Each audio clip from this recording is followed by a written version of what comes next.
গত কয়েকদিন ধরে ভিন রাজ্যে হেনস্থার শিকার হচ্ছেন বাঙালিরা। বাংলাদেশি সন্দেহে আটক করা হচ্ছে বলে অভিযোগ। বাংলা ভাষায় কথা বলায় আটক করা হচ্ছে একের পর এক পরিযায়ী শ্রমিককে।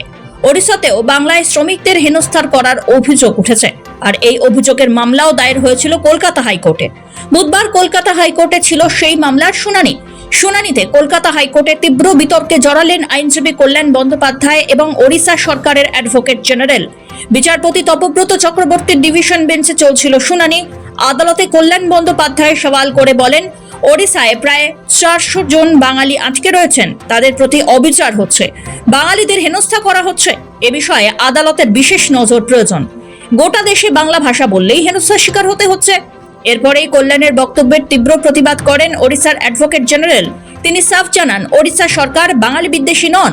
তিনি আরো জানান, মুর্শিদাবাদের সাইনুর ইসলাম সহ 2 বাঙালি শ্রমিককে ইতিমধ্যেই ছেড়ে দেওয়া হয়েছে। পাশাপাশি ওড়িশা সরকার এই মামলায় 4 সপ্তাহের মধ্যে হলফনামা জমা দেবে বলেও আদালতে জানানো হয়েছে।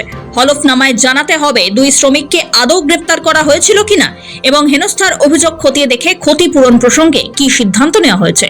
যদিও এ ব্যাপারে পরে কল্যাণ বন্দ্যোপাধ্যায় মন্তব্য করেন, এটা আর শুধু এক রাজ্যের ইস্যু নয়, এটা জাতীয় ইস্যু হয়ে দাঁড়িয়েছে।